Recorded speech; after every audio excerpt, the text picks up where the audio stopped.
നീനാക്കുറുപ്പേ, madam, നിങ്ങൾ എത്ര വലിയ സ്ത്രീയാണെങ്കിലും ഉണ്ടല്ലോ, നിങ്ങൾക്ക് ഒരുപാട് പേരുടെ ശാപം ഉണ്ടാവും കേട്ടോ. നിങ്ങളുണ്ടല്ലോ, ഗതി കിട്ടാതെ നരകിച്ചേ നിങ്ങൾ ചാവുള്ളൂ. ഞാൻ എഴുതി വെച്ചുതരാം. നിങ്ങൾ ഇതിന്റെ പേരിൽ എന്നെക്കുറിച്ച് എന്ത് കംപ്ലൈന്റ് ചെയ്താലും, നിങ്ങൾ എന്ത് കോപ്പ് ചെയ്തെന്ന് പറഞ്ഞാലും എനിക്കൊരു പുല്ലുമില്ല. ആ ചേച്ചിയെ വിളിക്കാനൊന്നുമില്ല. സത്യം പറഞ്ഞാൽ പറ്റതള്ള ഒരു സഹിക്കത്തില്ല ഈ പറഞ്ഞേക്കുന്ന ഒരു സ്റ്റേറ്റ്മെന്റ്. ഹലോ ഗൈസ്, പുതിയൊരു വീഡിയോയിലേക്ക് സ്വാഗതം. ലക്ഷ്മി പ്രിയയും നീനാക്കുറുപ്പും ഇവർ രണ്ടുപേരുമാണ് ഇപ്പോൾ സോഷ്യൽ മീഡിയയിൽ ചർച്ചയായിക്കൊണ്ട് നിൽക്കുന്നത്. സംഭവം എന്തുവെന്ന് നിങ്ങൾ എല്ലാവരും അറിഞ്ഞാണ്, പക്ഷെ അറിയാത്ത കുറേ പേരുണ്ട്. എന്തായാലും വീഡിയോ തുടങ്ങുന്നതിന് മുന്നേ ഞാൻ പറയാം, ലക്ഷ്മി ചേച്ചി നല്ല വിളി ഇതിനകത്ത് വിളിക്കുന്നുണ്ട്, അതുകൊണ്ട് തന്നെ നിങ്ങളിത് കേൾക്കണം. എന്തായാലും ഈ സംഭവം എന്തെന്ന് ഞാനൊന്ന് വിശദീകരിച്ച് പറഞ്ഞുതരാം. അതായത് എറണാകുളത്ത് വെച്ച് നിങ്ങൾക്കൊക്കെ അറിയാവുന്ന കൂട്ട് തന്നെ ഈ സിനിമ ആക്ടേഴ്സിൻ്റെ എല്ലാം കൂടെ സംഘടനയായിട്ടുള്ള അമ്മ എന്നൊരു പരിപാടി നടന്നിട്ടുണ്ടായിരുന്നു. ആ പരിപാടിയിൽ വിവിധതര കലാപരിപാടികളും സംഭവങ്ങളും എല്ലാം തന്നെ ഉണ്ടായിരുന്നു. പ്രമുഖന്മാരായിട്ടുള്ള സിനിമാ നടന്മാരും അതേകൂട്ട് തന്നെ സിനിമാ നടികളും എല്ലാവരും കൂടെ അണിചേർന്നായിരുന്നു അവിടുത്തെ പരിപാടി നടക്കേണ്ടിയിരുന്നത്. ഇഷ്ടംപോലെ ആക്ടേഴ്സ് അമ്മ സംഘടനയിലുണ്ടല്ലോ, നിങ്ങൾക്കൊക്കെ അറിയാം, നമുക്ക് എല്ലാവർക്കും അറിയാവുന്ന സംഘടന തന്നെ അമ്മ, അത്രയും പോപ്പുലറാണ്. അമ്മൂക്ക, ലാലേട്ടൻ, അങ്ങനത്തെ വലിയ വലിയ ആക്ടേഴ്സ് എല്ലാവരും വരുന്നുണ്ട്. അങ്ങനെ ഈ പരിപാടി തുടങ്ങാൻ വേണ്ടി കുറേ സമയം ഉണ്ടായിരുന്നു. പക്ഷേ കുറച്ച് സമയം നേരത്തെ മമ്മൂക്കയും ലാലേട്ടനും അവിടെ എത്തിച്ചേർന്നു, താമസിക്കാതെ നേരത്തെ തന്നെ എത്തിച്ചേർന്നു. അതാണ് ഈ പ്രശ്നത്തിൻ്റെ ഏറ്റവും വലിയ തുടക്കം. അതായത് അവർ നേരത്തെ എത്തിക്കഴിഞ്ഞ് കഴിഞ്ഞാൽ പരിപാടി തുടങ്ങണമല്ലോ, അവർക്കായിരിക്കുമല്ലോ അവിടെ ഏറ്റവും കൂടുതൽ പ്രയോറിറ്റി കൊടുക്കുന്നത്. അതുകൊണ്ട് തന്നെ മമ്മൂക്കയും ലാലേട്ടനും നേരത്തെ അവിടെ എത്തി പരിപാടി നേരത്തെ സ്റ്റാർട്ട് ചെയ്തു. അപ്പോഴാണെങ്കിൽ ഇതിൻ്റെ പിന്നിലാണ് സംഭവം നടക്കുന്നത്. വിവിധതല കലാപരിപാടികളുണ്ടെന്ന് ഞാൻ പറഞ്ഞല്ലോ, പക്ഷേ അതിനകത്ത് 2 കലാപരിപാടികൾ കൊടുത്തിട്ടുള്ള കലാപരിപാടികളും സംഭവങ്ങളും എല്ലാം കൂടെ ലക്ഷ്മി പ്രിയ ഏൽപ്പിച്ചിട്ടുണ്ടായിരുന്നു. അതുകൊണ്ട് തന്നെ ഫാഷൻ ഷോ നീനാക്കുറുപ്പിനെ ഏൽപ്പിച്ചിട്ടുണ്ടായിരുന്നു. ഇവിടാണ് കഥ തുടങ്ങുന്നത്, ശ്രദ്ധിച്ച് കേട്ടോണം. പരിപാടി നേരത്തെ തുടങ്ങിയോണ്ട് തന്നെ 2 എണ്ണത്തിൽ, അതായത് കലാപരിപാടികൾക്ക് ഫാഷൻ ഷോയ്ക്ക് ഒരേ കൂട്ട് പേര് കൊടുത്തവർക്ക് 2 പരിപാടിയിൽ കൂടെ മത്സരിക്കാൻ പറ്റിയില്ല. അതായത് ലക്ഷ്മി പ്രിയ നടത്തുന്ന കലാപരിപാടികൾക്ക് കുറേ പേർക്ക് പങ്കെടുക്കാൻ പറ്റിയില്ല, ഈ സമയത്തിൻ്റെ കുറവുകൊണ്ട് തന്നെ. അതിന് പകരം കുറേ പേര് ഫാഷൻ ഷോയ്ക്കാണ് പങ്കെടുത്തിട്ടുള്ളത്. പൊതുവായിട്ട് അറിയാലോ, വഴക്കായി കാണും. അങ്ങനെ നീനാക്കുറുപ്പ് നടത്തുന്ന ഫാഷൻ ഷോയിൽ ഇവരെല്ലാവരും കൂടെ പോയി പ്രോഗ്രാം അറ്റൻഡ് ചെയ്തെന്നുള്ള ഒരു വിഷയമാണ് ലക്ഷ്മി പ്രിയ കുത്തിപ്പൊക്കി കൊണ്ടുവന്നിട്ടുള്ളത്. ലക്ഷ്മി പ്രിയ പറയുന്നത് എന്തോന്നറിയോ, അതായത് ഈ നീനാക്കുറുപ്പാണെങ്കിൽ ഈ ആളുകളെ എല്ലാം കൂടെ പിടിച്ച് അവരുടെ പരിപാടിക്ക് നിർബന്ധിച്ച് കയറ്റിയതാണെന്ന്. സമയക്കുറവുകൊണ്ടാണെന്ന് നമുക്കൊക്കെ മനസ്സിലാവും, എങ്കിൽ പോലും അത് തന്നെ വിശ്വസിച്ചുകൊണ്ടിരിക്കുക ലക്ഷ്മി പ്രിയ. അതിനെ തുടർന്ന് ചേച്ചിയാണെങ്കിൽ നല്ല വിളി, അതേപോലെ തന്നെ നല്ല പ്രാക്കുക. കേട്ട് കഴിഞ്ഞ് കഴിഞ്ഞാൽ നമ്മൾ വിചാരിക്കും നേരത്തെ ചേച്ചിക്ക് ഇത് തന്നെ ആയിരുന്നു ജോലിയെന്ന്. അങ്ങനെ ഈ ആ ചേച്ചിയെ വിളിക്കുന്ന നല്ല ഒരു വോയിസ് മെസ്സേജ് നമുക്ക് കിട്ടിയിട്ടുണ്ട്. എന്തായാലും ആ വോയിസ് മെസ്സേജ് ഒന്ന് പ്ലേ ചെയ്യാം. കേട്ട് കഴിഞ്ഞാൽ നല്ലതാണ്, നിങ്ങളത് കേട്ട് തന്നെ മനസ്സിലാക്കണം. നോക്കിക്കോ.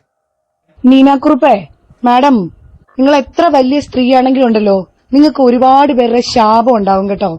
നിങ്ങളുണ്ടല്ലോ, ഗതി കിട്ടാതെ നരകിച്ചേ നിങ്ങൾ ചാവുള്ളൂ. എന്തായാലോ മേഡം എന്നൊക്കെ വിളിച്ച് തുടങ്ങുന്ന ഒരു തുടക്കം കേട്ടപ്പോഴേ നമ്മളൊക്കെ വിചാരിച്ചു കാണും എന്തോ അപ്പോൾ ലക്ഷ്മി പ്രിയ ആണെങ്കിൽ ഈ നീനാക്കുറുപ്പിന് എന്തോ അവാർഡ് കൊടുക്കാൻ വേണ്ടി വിളിക്കുകയെന്ന്. പിന്നെ അങ്ങോട്ട് തുടങ്ങിയത് നീ പുഴുത്തേ ചാവത്തുള്ളൂ അങ്ങനത്തെ സ്റ്റേറ്റ്മെന്റ്സാണ്. അതായത് ഞാനിത് ആദ്യമായിട്ട് കേൾക്കുക കേട്ടോ. മേഡം എന്ന് പറഞ്ഞ് തുടങ്ങിയിട്ട് ഇങ്ങനത്തെ സ്റ്റേറ്റ്മെന്റ്സും അതായത് തെറി വിളിക്കുന്ന രീതിയിലുള്ള പ്രാക്ക് സംഭവങ്ങളും ഒക്കെ. എന്തായാലും നമുക്ക് ബാക്കി കേൾക്കാം. ഞാൻ എഴുതി വെച്ചുതരാം. നിങ്ങൾ ഇതിന്റെ പേരിൽ എന്നെക്കുറിച്ച് എന്ത് കംപ്ലൈന്റ് ചെയ്താലും, നിങ്ങൾ എന്ത് കോപ്പ് ചെയ്തെന്ന് പറഞ്ഞാലും എനിക്കൊരു പുല്ലുമില്ല കേട്ടോ. ഒരു ആർട്ടിസ്റ്റിനെ ഒരിക്കൽ ഞങ്ങളുടെ ഒരു ഡാൻസ് കഴിഞ്ഞിട്ട് എത്ര സമയം കഴിഞ്ഞിട്ടാണ് നിങ്ങളുടെ ഫാഷൻ ഷോ ഉള്ളത്? എനിക്കറിയാലോ, ഞാൻ ഇതിനകത്തുള്ള ഒരു കോർഡിനേറ്റർ തന്നെയല്ലേ. എനിക്കറിയാലോ ഏത് പ്രോഗ്രാം കഴിഞ്ഞിട്ട് ഏത് എങ്ങനെയെന്നുള്ളത് എനിക്കറിയാവല്ലോ. ആ കൊച്ചിന് കോസ്റ്റ്യൂം ഇട്ട് നിന്നൊരു കൊച്ചിനെ സ്റ്റേജിൽ കയറാൻ നിങ്ങൾ സമ്മതിച്ചിട്ടില്ല. എന്നിട്ട് എന്തായി? എന്തെങ്കിലും ഒരു കാര്യത്തിൽ മാന്യമായിട്ട് സ്റ്റേജിൽ കയറാനോ, വിളക്ക് കത്തിക്കുന്നിടത്ത് നിൽക്കാനോ, എന്തെങ്കിലും ഒരു കാര്യം ചെയ്ത് ലാലേട്ടനെ ആദരിക്കുന്നിടത്ത് നിൽക്കാനോ നിങ്ങൾക്ക് സാധിച്ചിട്ടുണ്ടോ? നിങ്ങളടുത്ത് വേണ്ടെന്ന് ഞാൻ വിചാരിച്ചിട്ടുണ്ട്. നിങ്ങൾ എന്ത് പട്ടി ഷോയാണ് സ്ത്രീയെ നിങ്ങൾ ഞങ്ങളുടെ പ്രോഗ്രാം സ്ഥലത്ത് കിടന്ന് കാണിച്ചത്? നിങ്ങൾ എന്തെല്ലാം പൂവും മായും കായും ഒക്കെ പറഞ്ഞ നിങ്ങൾ എന്ത് പന്ന സ്ത്രീയാണ്? നിങ്ങളൊരു സ്ത്രീ തന്നെയാണോ? സ്ത്രീ എന്ന് പറയുമ്പോണ്ടല്ലോ അതിന് കുറച്ചുകൂടെ മാന്യതയുണ്ട്. സ്ത്രീകൾക്ക് പോലും ഒരു അപമാനമാണ് നിങ്ങൾ. സ്ത്രീകൾക്ക് തന്നെ അപമാനമാണെന്ന് ലക്ഷ്മി ചേച്ചി നീന ചേച്ചിയെ കുറിച്ച് പറയുന്നുണ്ടല്ലോ. ചേച്ചി വിചാരിച്ചേക്കുന്ന ഇങ്ങനെയൊക്കെ വന്നൊരു വോയിസ് വിട്ട് ഒരാളെ ഇങ്ങനെ മെസ്സേജ് അയച്ചു കഴിഞ്ഞാൽ ചേച്ചി പിന്നെ സ്ത്രീകൾക്കൊക്കെ അങ്ങ് അഭിമാനമായി മാറുമെന്നാന്നോ ഇങ്ങനത്തെയൊക്കെ വോയിസ്?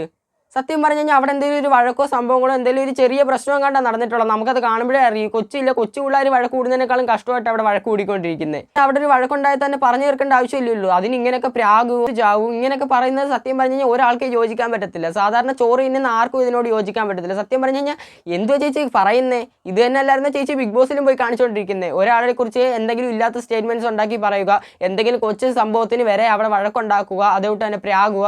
ഇത് തന്നെയായിരുന്നു ബിഗ് ബോസ്. എന്തായാലും ഇത് പുതിയ കാര്യമൊന്നുമല്ല. അതുകൊണ്ട് തന്നെ കേൾക്കുമ്പോൾ വലിയ ഞെട്ടലും സംഭവങ്ങളൊന്നും ഇല്ല. ബിഗ് ബോസ് തൊട്ട് നമ്മൾ കണ്ടുവരുന്നേ ഇല്ലയോ. അതുകൊണ്ട് തന്നെ എന്തായാലും ബാക്കി തെറിവിളിയോട്ട് നമുക്കൊന്ന് കേട്ടു നോക്കാം.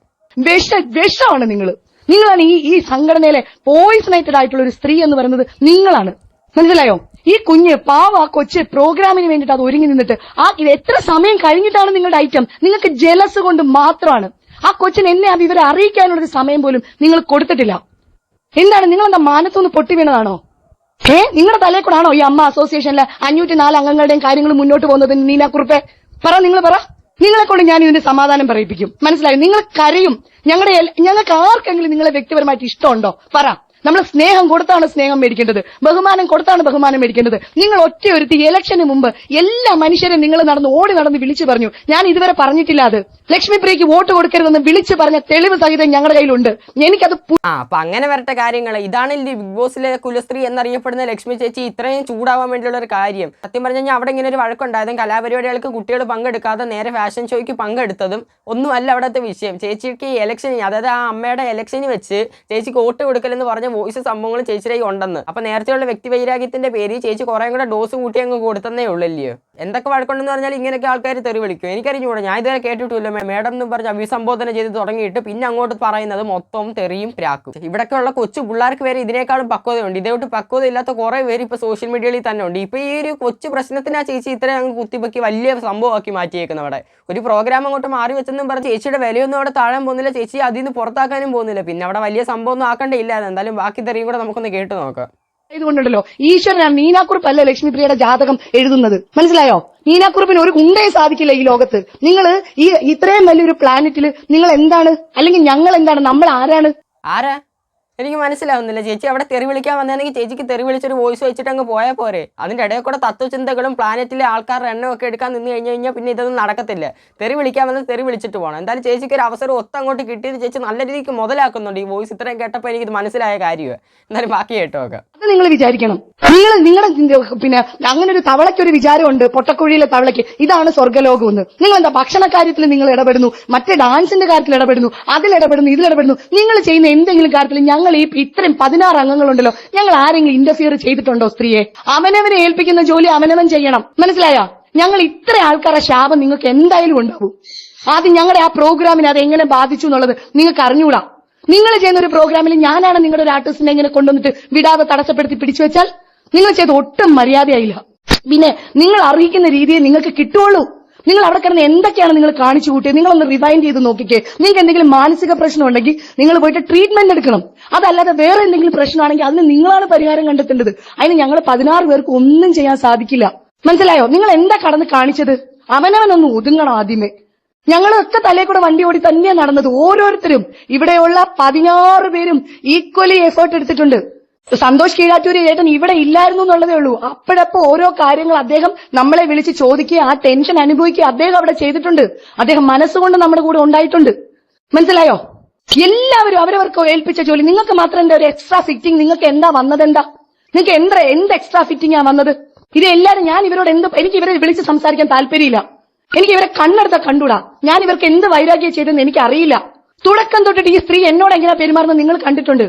ഞാൻ ഓർത്തത് ഞാനൊക്കെ അവരെ ഇഗ്നോർ ചെയ്തപ്പോ ഞാൻ ഓർത്തത് എന്നുമായിട്ടുള്ള എന്തോ കുഴപ്പമല്ലേ അവർക്ക് എന്താ പ്രശ്നമെന്ന് ഫസ്റ്റ് ഓഫ് ഓൾ എനിക്ക് അറിയില്ല. ആകെ 1-2 പടത്തിലെ ഞാൻ ഇവർ കൂടെ അഭിനയിച്ചിട്ടുള്ളൂ. പിന്നെ ചില വൈബ്സ് ഉണ്ട്, ചില എനർജീസ് ഉണ്ട്, അത് ചേരില്ലായിരിക്കും. അതുകൊണ്ട് ഞാൻ ഓർത്ത് എന്തോ ഞാനും അവരുമായിട്ട് ചേരില്ലെന്നാണ് ഞാൻ വിചാരിച്ചിരുന്നത്. എനിക്ക് നിങ്ങളോട് ഇഷ്ടക്കേടൊന്നുമില്ല. ഇത് പറയുന്ന ഈ നിമിഷവും എനിക്ക് നിങ്ങളോട് വൈരാഗ്യമോ ദേഷ്യമൊന്നും ഇല്ല. ഒട്ടും വൈരാഗ്യമില്ല. അവിടെ വൈരാഗ്യം ഇല്ലാത്തോണ്ടാ ചേച്ചി ഇങ്ങനെ പറയുന്നത്. വൈരാഗ്യം ഇല്ലാഞ്ഞിട്ട് ചേച്ചി ഇങ്ങനെയൊക്കെയാ തെറി വിളിക്കുന്നത്. അപ്പൊ പിന്നെ വൈരാഗ്യം ഉണ്ടായിരുന്നെങ്കിലുള്ള അവസ്ഥ നിങ്ങളൊന്ന് ആലോചിച്ച് നോക്ക്. ലക്ഷ്മിപ്രിയ ചേച്ചിയോട് എനിക്ക് പറയാനുള്ളത്, എവിടെങ്കിലും ഒരു സ്റ്റാൻഡ് ഉറച്ചു നിൽക്കി, അങ്ങോട്ട് ചാടുക ഇങ്ങോട്ട് ചാടുക, 2 വല്ലത്തി കാലി ചവിട്ടുന്ന പരിപാടിയാണ് ചേച്ചി ഇപ്പോൾ അവിടെ ചെയ്തുകൊണ്ടിരിക്കുന്നത്. വൈരാഗ്യമില്ലെന്ന് എന്തോ സത്യം പറഞ്ഞാൽ ഞാൻ ഉദ്ദേശിക്കുന്നത്. ഇതേ കൂട്ടുള്ള പ്രാക്കും ഇതേ കൂട്ടുള്ള തെറിയും വിളിച്ചതിന് ശേഷം ചേച്ചി പറയാ എനിക്ക് ഇപ്പോഴും നിങ്ങളുടെ അടുത്തൊരു വൈരാഗ്യമില്ലെന്ന്. ചില സമയം നന്മകളെയും ചില സമയം പ്രാക്കും. ഈ പ്രാക്കും നന്മകളെയും രണ്ടും കൂടെ ഒരു ട്രാക്കിൽ ഓടത്തില്ല ചേച്ചി. ഏതെങ്കിലും ഒരെണ്ണത്തിൽ പിടിച്ചാലേ ചേച്ചിക്ക് മുന്നോട്ട് പോകാൻ പറ്റത്തുള്ളൂ. അല്ലാതെ നന്മ ട്രാക്ക് മാത്രം പിടിച്ചുകൊണ്ട് പ്രാക്കുക എന്ന് പറഞ്ഞിട്ടുള്ളൊരു രീതി നടക്കുന്ന കാര്യമല്ല. ഞങ്ങളാരും അതിനെ യോജിക്കത്തുമില്ല. ചേച്ചിയുടെ വിചാരം എന്ന് പറയുമ്പോൾ ചേച്ചി ഇതും പറഞ്ഞ് ആ വോയിസ് അങ്ങോട്ട് ഇട്ട് കഴിയുമ്പോഴേക്ക് ആയിരക്കണക്കിന് ആൾക്കാർ ചേച്ചിയെ സപ്പോർട്ട് ചെയ്യാൻ വേണ്ടി രംഗത്ത് വരുമെന്നാണോ? ഈ പറഞ്ഞ ഡയലോഗിന് ഒരാൾ പോലും സപ്പോർട്ട് ചെയ്തില്ല. ആയിരക്കണക്കിന് ആൾക്കാർ ചേച്ചിയെ ചൂണ്ടി ചേച്ചിയുടെ നേരെ തിരിയുമെന്ന് എനിക്ക് പറയാനുള്ളൂ. കാരണം ഒരു സ്ത്രീയെ ഒരു പരിപാടി അങ്ങോട്ട് മാറി ഒരു പരിപാടി ചെയ്യാൻ പറ്റിയില്ലെന്ന് പറഞ്ഞ് അവിടെ വിളിച്ചതും അവിടെ പ്രാഗിയതും ഒന്നും ഒരിക്കലും ഒരു മലയാളിക്ക് യോജിക്കാൻ പറ്റുന്ന ഒരു കാര്യമല്ല. അവിടെ ചേച്ചി അത് ആദ്യം മനസ്സിലാക്കുക. ചുമ്മാ വന്നിട്ട് ഒരു പ്രോഗ്രാം അങ്ങോട്ട് മാറി ആ ഒരു പ്രോഗ്രാം ചെയ്യാൻ പറ്റിയില്ലെന്നും പറഞ്ഞ് ആ ചേച്ചിയെ വിളിക്കാനൊന്നുമില്ല, സത്യം പറഞ്ഞാൽ പെറ്റ് തള്ള പോലും സഹിക്കത്തില്ല ഈ പറഞ്ഞേക്കുന്ന ഒരു സ്റ്റേറ്റ്മെന്റ്. എന്തു ആ വോയിസിനകത്ത് സത്യം പറഞ്ഞാൽ പറഞ്ഞേക്കുന്നത്? സത്യം പറഞ്ഞാൽ നമുക്ക് ആദ്യം പറയേണ്ടതെന്ന് പറയുമ്പോൾ ഇവരെ രണ്ടുപേരെ അതിനകത്ത് കോർഡിനേറ്റർ ആക്കിയവരെ. ഇത് സത്യം പറഞ്ഞാൽ ഞാൻ ആരാ ഇവരെ കോർഡിനേറ്റർ രണ്ടുപേരും ആക്കിയേ? എനിക്ക് തോന്നുന്നു ഒരു പണിയും ഇല്ലാതെ നടന്നവരെ പിടിച്ചങ്ങ് കോർഡിനേറ്റർ ആക്കിയതാണ്. ഇതിനകത്ത് എല്ലാവരും ഓരോ ജോലിക്ക് പോയി. എന്നാൽ അത് അമ്മ സംഘടനയിൽ തന്നെ ഓരോ പരിപാടി കണ്ടക്ട് ചെയ്യുമ്പോൾ അവസാനം വന്ന രണ്ടുപേരായിരിക്കും ഇവർ. അതുകൊണ്ടായിരിക്കണമല്ലോ ഇവരെ രണ്ടുപേരെ ആക്കിയത്. കൊച്ചു പിള്ളേരില്ല ഡയറി മിൽക്കിനും കൊച്ചു മുട്ടായിക്കും വേണ്ടി കിടന്ന് അടി കൂടുന്ന കൂട്ട ഏതാണ്ട് പ്രോഗ്രാം നടത്തിയില്ലെന്നും പറഞ്ഞ് അവിടെ കിടന്ന് അടി കൂടുന്നു, പ്രാവുന്നു, ചീത്ത വിളിക്കുന്നു, എന്തൊക്കെ തെറിയാ പറയുന്നത്. ഇവർക്ക് എത്ര പ്രായമുണ്ട്, എത്ര സിനിമയിൽ അഭിനയിച്ചിട്ടുണ്ട്, എത്ര വർഷത്തെ എക്സ്പീരിയൻസ് ഉണ്ട്. ഇതെല്ലാം വെച്ചോണ്ടല്ലേ ഇവരിങ്ങനെ കൊച്ചു പിള്ളേർ കൂട്ടിയിടുന്ന അടി കൂടുന്നത്. കുറച്ചെങ്കിലും ബോധം വേണ്ടേ? ഇത്ര ആൾക്കാർക്ക് അറിയുന്ന ഒരാൾ, ഇത്രയും ഫെയിം ഉള്ള രണ്ടാൾക്കാർ ഇങ്ങനെ ഇടുന്ന അടി കൂടുമ്പോൾ എല്ലാവരും നിങ്ങളെ പഴിക്കത്തുള്ളൂ. അത് നിങ്ങളാദ്യം മനസ്സിലാക്കണം. ചുമ്മാ വന്ന് സോഷ്യൽ മീഡിയ, അതുകൊണ്ട് തന്നെ അത്രയും പേരുള്ള അമ്മ എന്ന് പറഞ്ഞ വലിയ സംഘടനയുടെ വാട്സപ്പ് ഗ്രൂപ്പിൽ ഇട്ടിട്ടുള്ള വോയിസ് ആണിത്. ആ അത്രയും പേരുള്ള വാട്സപ്പ് ഗ്രൂപ്പിൽ ഒരു ബോധവും ഇല്ലാതെ രാഗി ഇട്ടിട്ടുള്ള വോയിസ് ആണിത്. ആ ഒരു ഗ്രൂപ്പിൽ എന്തായാലും അമ്മ സംഘടനയ്ക്ക് വലിയൊരു നാണക്കേട് തന്നെയാണ് നിങ്ങൾ രണ്ടുപേരും കൂടെ മേടിച്ച് കൊടുത്തിട്ടുള്ളത്. എന്തൊക്കെ പറഞ്ഞാലും ഈ ഒരു വോയിസ് കേട്ടതിന്, അതായത് ലക്ഷ്മിപ്രിയയുടെ അമ്മ എന്നുള്ള സംഘടന ഗ്രൂപ്പിനകത്ത് വന്നിട്ടുള്ള വോയിസ് കേട്ടതിന് ശേഷം അമ്മ എന്ന് പറഞ്ഞ ഈ ഒരു സംഘടനയുടെ ജനറൽ സെക്രട്ടറി ആയിട്ടുള്ള കുക്കു പരമേശൻ ഇതിനെതിരെ രംഗത്ത് വന്നിട്ടുണ്ട് ഒരു വോയിസുമായിട്ട്. നമുക്ക് എന്തായാലും ആ ഒരു വോയിസും കൂടെ കേട്ടിട്ട് വീഡിയോ അവസാനിപ്പിക്കാം. ലക്ഷ്മി, ഇപ്പൊ എനിക്കിത് പറയാതെ വയ്യ. ഈ സംസാരിച്ചത് വളരെ വളരെ വളരെ മോശമാണ്. നടപടി എടുക്കുന്നതല്ല ഇവിടുത്തെ പ്രശ്നം. ലക്ഷ്മി ഇപ്പൊ പറഞ്ഞതെല്ലാം അമ്മയ്ക്ക് ചേരാത്തതാണ്. മറ്റ് സൈഡിൽ എന്തുണ്ടായിന്നുണ്ടെങ്കിൽ ഒരു പരാതിയാണ് എഴുതി തരേണ്ടത്, അല്ലെങ്കിൽ പരാതി. അത് ഈ ഗ്രൂപ്പിൽ ഇങ്ങനെയല്ല സംസാരിക്കേണ്ടത്. ഇത് ഇപ്പോ ലക്ഷ്മിയാണ് മറ്റു 16 പേരെയും മോശമാക്കിയത്. ഇത് അക്സെപ്റ്റ് ചെയ്യാൻ പറ്റില്ല. ഇങ്ങനെ സംസാരിക്കാൻ പാടില്ല. അമ്മയിലെ ഒരാളും എന്ത് എതിരഭിപ്രായമുണ്ടെങ്കിലും ഈസിയിൽ കൊണ്ടുവരാം, നേരിട്ട് പറയാം. This is not the way an AMMA member should behave. ഒരു പ്രോഗ്രാമിൽ നടന്ന എന്ത് ഇഷ്യൂ ആണെങ്കിലും ഇങ്ങനെ സംസാരിക്കാൻ പാടില്ല. ഇത് തെറ്റ് തന്നെയാണ്. ഇത് എന്റെ പേഴ്സണൽ അഭിപ്രായമാണ്. ലക്ഷ്മിക്ക് വികാരങ്ങൾ ഉണ്ടാവാം, ദേഷ്യമുണ്ടാവാം, എതിർപ്പുണ്ടാവാം. അതൊക്കെ ഓരോരുത്തരുടെ പേഴ്സണൽ ആയിട്ടുള്ളതാണ്. അതിനെ ഞാൻ റെസ്പെക്ട് ചെയ്യുന്നു. ആര് തെറ്റ് ചെയ്തു, ആര് ശരി ചെയ്തു എന്നുള്ളതും എനിക്ക് മനസ്സിലാക്കാം. ആരാണെങ്കിലും ദിസ് കൈൻഡ് ഓഫ് റിയാക്ഷൻ, ഇതുപോലെയുള്ള സംസാരം, അത് സംസാരിക്കുന്നവരെയാണ് പുറത്ത് കാണിക്കുന്നത്. പ്ലീസ് ഇങ്ങനെ സംസാരിക്കരുത്. എന്തായാലും ലക്ഷ്മിപ്രിയയ്ക്ക് മുട്ടം പണി തന്നെയാണ് അവിടെ കിട്ടിയിട്ടുള്ളത്. എന്തായാലും ലൈവായിട്ട് വന്നിട്ട് നീനാക്കുറിപ്പ് ഒന്നും സോഷ്യൽ മീഡിയയുടെ ഫ്രണ്ടിൽ വന്നിട്ട് പ്രതികരിച്ചുകൊണ്ട് വന്നിട്ടില്ല. എന്തൊക്കെ പറഞ്ഞാലും അമ്മ എന്നുള്ള സംഘടനയ്ക്ക് ലക്ഷ്മിപ്രിയയുടെ പേര് കേസ് കൊടുത്തിട്ടുണ്ട് ഈ നീനാക്കുറിപ്പ്. ആവശ്യം ആൾക്കാരെല്ലാം കാണാൻ വന്ന് മാപ്പ് പറയണമെന്ന്. കാരണം ഇത്രയും പേര് കേൾക്കയില്ല അമ്മ എന്നുള്ള ഗ്രൂപ്പിനകത്ത് ചേച്ചി ഈ വോയിസ് മെസ്സേജ് ഇട്ടിട്ടുള്ളത്. അത് തന്നെ ആവശ്യം വെച്ചിട്ട് നീനാക്കുറിപ്പ് അമ്മ സംഘടനയ്ക്ക് പരാതി കൊടുത്തിട്ടുള്ളത്. എന്തായാലും അടുത്ത അമ്മ സംഘടനയുടെ മീറ്റിങ്ങിനകത്ത് ഇതൊരു തീരുമാനമാകുമെന്ന് തന്നെ നമുക്ക് വിശ്വസിക്കാം. കാരണം ഇതെന്തായാലും ചർച്ച ചെയ്യും. കാരണം ഇമാതിരി വോയിസിൽ അയച്ചേക്കുന്നത്. എന്തായാലും ഇന്നത്തെ വീഡിയോ എത്രയുള്ളൂ. ഇത് കണ്ടപ്പോൾ എനിക്കൊന്ന് പ്രതികരിക്കണമെന്നുണ്ടായിരുന്നു. കാരണം ഇവരുടെ ഈ രണ്ട് പറച്ചിൽ എനിക്ക് നിങ്ങളെ കൂടെ കാണിക്കണമെന്നുണ്ടായിരുന്നു. എന്തായാലും ഇന്നത്തെ വീഡിയോ എത്രയുള്ളൂ. ഇഷ്ടപ്പെട്ടിട്ടുണ്ടെങ്കിൽ ലൈക്കും ചെയ്തേക്കാം, സബ്സ്ക്രൈബും ചെയ്തേക്കാം. അതേപോലെ തന്നെ നിങ്ങളുടെ അഭിപ്രായം ഉറപ്പായിട്ടും കമൻറ്റും ചെയ്തേക്കാം. അപ്പോൾ ഇന്നത്തെ വീഡിയോ എത്രയുള്ളൂ. Okay, by.